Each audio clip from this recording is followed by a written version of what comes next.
जय माता दी, जय माँ काली। आज का वीडियो मैंने जैसे बोला था कि मैं आपको अप्सरा साधना और परी साधना भी जल्दी डालूंगा। अब जो व्यक्ति अप्सरा साधना करने जा रहे हैं वो उनको मैं एक बात बता दूं कि जो अप्सरा और परी साधना होती है ना, इनसे आप दिव्य सिद्धि भी प्राप्त कर सकते हैं। धन संबंधी, यौवन संबंधी कोई काम नहीं निकल रहा वो काम भी निकलवा सकते हैं। पर अगर आप सोचो कि परी यक्षिणी, यक्षिणी तो चलो अलग लाइन है, परी अप्सरा, उनके बलबूते पर जो है आप तांत्रिकों से लड़ाई करोगे तो ऐसा बिल्कुल संभव नहीं है। या फिर आप जो है भूत प्रेतों का उतारा करना शुरू कर दोगे तो ऐसा भी संभव नहीं है। क्यों? क्योंकि कुछ परियों के पास ही ऐसी शक्ति होती है जो भूत प्रेतों का उतारा कर सकती है, ज़्यादा नहीं। और वो उच्च दर्जे की लेवल की परियां होती है भाई, वो उनको सिद्ध करना थोड़ा बहुत मुश्किल होता है। उनको वही सिद्ध कर सकता है जो बहुत ही उच्च लेवल की सिद्धि जिसने प्राप्त कर रखी है। और जिस व्यक्ति ने बहुत उच्च लेवल की सिद्धि प्राप्त कर रखी है भाई, वह परी को क्यों सिद्ध करेगा? ठीक है ना, क्योंकि उसके पास तो पहले से उच्च लेवल की सिद्धि है। ठीक है ना, तो ये बात मैं आपको बता दूं। परी यक्षिणी, हाँ यक्षिणी जो है भाई वो भूत प्रेतों का उतारा कर सकती है। यक्षिणी, योगिनी, भूत प्रेतों, तांत्रिकों से लड़ाई भी कर सकते हैं यक्षिणी और योगिनी जिसके पास है। पर उसकी यक्षिणी और योगिनी की शक्ति किस लेवल की है उसको ये पता होना चाहिए, फिर ही वो आगे बढ़े।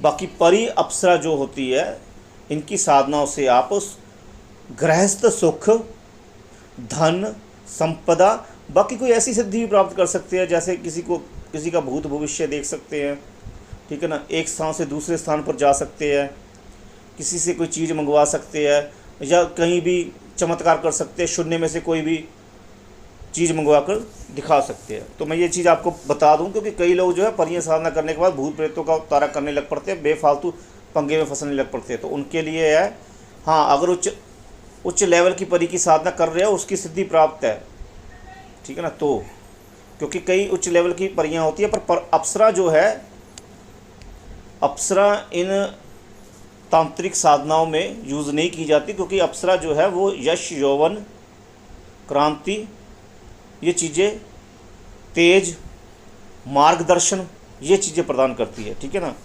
तो इनका यूज़ नहीं होता इन ऐसे कार्यों में, तो ये आप जान ले। ठीक है ना, तो ये जो परी है, अप्सरा है भाई, ये पहले तो मैं आपको बता दूं कि आपको जिसके शरीर में कोई रोग लगा रहता है, ठीक है ना, शरीर ठीक नहीं हो रहा, तो ये आप साधना करने से उसके रोग वगैरह ठीक हो जाएंगे। धन संबंधी दिक्कत है वो ठीक हो जाएगी। विदेश में काम नहीं बन रहा तो वो बनना शुरू हो जाएगा, बन जाएगा। शुरू क्या हो जाएगा? बन जाएगा। ये साधना केवल 7 दिन की है, बस 7 दिन ही करनी है।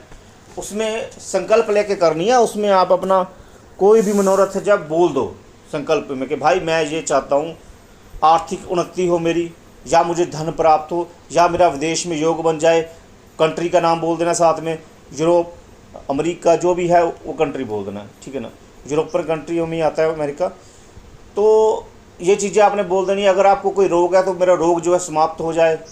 अगर आपको यौवन चाहिए, सुंदर स्वरूप चाहिए, तो वो भी आप बोल सकते हो कि मेरा जो स्वरूप है वो इतना सुंदर हो जाए कि हर कोई मोहित हो जाए मुझ पर, मतलब हर कोई जिसको मैं मोहना चाहूँ वो मेरे पर मोहित हो जाए। ठीक है ना, तो ये चीज़ें आप बोल सकते हैं। ठीक है ना, या आप कुछ और आपके मन में इच्छा है वो भी आप बोलकर ये अनुष्ठान कर सकते हैं। इस अनुष्ठान को अगर आप 7 दिन करोगे ना भाई, तो वो आपकी इच्छा अवश्य पूर्ण करेगी। ठीक है ना, 7 दिन के बाद वो आपकी इच्छा अवश्य पूर्ण करेगी, चाहे वो 1 महीने में करे, चाहे 2 महीने में करे, चाहे 3 महीने में करे। अब आप कहोगे कि गुरुजी बस 1 महीने में हो जाए। अरे ऐसे नहीं होता भाई। जब कोई शक्ति कोई काम करती है, अब आपके भविष्य में वो चीज़ें लिखी नहीं है, आपके भविष्य में लिखा हुआ है दुख दर्द। अब आपने एक प्रयोग किया, एक प्रयोग में आपको 1 करोड़ थोड़ी ला कर दे देगी वो। अरे भाई एक प्रयोग किया है, वो आपकी आर्थिक उन्नति करेगी, उसके लिए उसको भी तो सब कुछ करना पड़ेगा। भाई कहीं से आपको पैसा ला कर देना पड़ेगा, कहीं से आपको रोजगार देना पड़ेगा, तभी जाकर आपकी उन्नति होगी ना। तो एक बार के प्रयोग में नहीं होगी। ठीक है ना, हाँ, जिन लोगों ने माता काली जी की सेवा कर रखी, काफ़ी जप कर रखा, तो उनका तो एक बार में ही काम हो जाएगा, ठीक है ना। तो और ये साधनाएं जो होती है ना, इस साधनाओं को करने का तब आपको आगे बढ़ना चाहिए जब आप पहले से ही माता काली जी का क्रीम बीज मंत्र जप कर रहे हैं, भैरव बाबा जी का जप कर रहे हैं, वो भी दीक्षा लेकर अपने गुरु से, उससे आपकी ऊर्जा बढ़ चुकी है, आपका इष्ट का साथ आपके साथ है, तब ये साधना करें। क्योंकि इष्ट का साथ आपके साथ होगा तो भाई वो जो अनुष्ठान आप करोगे ना, वो अनुष्ठान आपका प्रयोग जो है सिद्ध हो जाएगा और उस शक्ति को काम करना पड़ेगा, ठीक है ना। और ये प्रयोग करने से क्या होता है कि शक्तियाँ जो है आपके साथ जुड़ जाती है, ठीक है ना। अब कोई और दूसरा अनुष्ठान करेंगे तो वो भी शक्ति जुड़ जाएगी, क्योंकि संकल्प में आपने बोला होगा कि मेरा ये कार्य सिद्ध हो, तो सभी शक्तियाँ मिलकर आपको वो कार्य सिद्ध करने में लग जाती है, क्योंकि आप अपना अनुष्ठान पूर्ण करते हो। अनुष्ठान में संकल्प लेना जरूरी है, संकल्प में अपनी इच्छा बतानी जरूरी है कि भाई ये इच्छा है, ठीक है ना, तब जाकर जो है आपका अनुष्ठान पूर्ण होता है, ठीक है ना। ये जो भी आपको पहले साधना दी, कृत्या की साधना दी, अप्सरा की साधना दी, परी की साधना दी, इसमें जो है अपने गुरु का आशीर्वाद जरूर ले और आज्ञा लेकर साधना करे। आज्ञा का क्या मतलब होता है? गुरु से बोले कि गुरु जी मेरी साधना जो है बिना किसी विघ्न के पूर्ण हो और ये मेरा प्रयोग जो है सिद्ध होकर मेरे लिए कार्य करे, उसके लिए कृपा आप जो है छोटा सा हवन करें। उस हवन का जो है 300 रुपये खर्चा होता है, ठीक है ना। तो वो हवन जरूर करवाएं और वो हवन करवा कर आप जो है अपनी साधना में लग जाए। वो आशीर्वाद होता है गुरु का, वो जरूर करवाना चाहिए। नहीं करवाएंगे तो फिर वो साधना गुरु की आज्ञा ही नहीं मिली आपको, अपनी मर्जी से कर रहे हो साधना, तो वो सफल नहीं हो पाएगी कभी भी, ठीक है ना। गुरु से साधना लेकर करोगे, उनका आशीर्वाद प्राप्त करके करोगे और साथ में जो है अपडेट करोगे कि गुरु जी आज ये हुआ, गुरु जी आज ये हुआ, तभी साधना सफल हो पाएगी। तभी गुरु आगे बताएगा अब ऐसा करना है।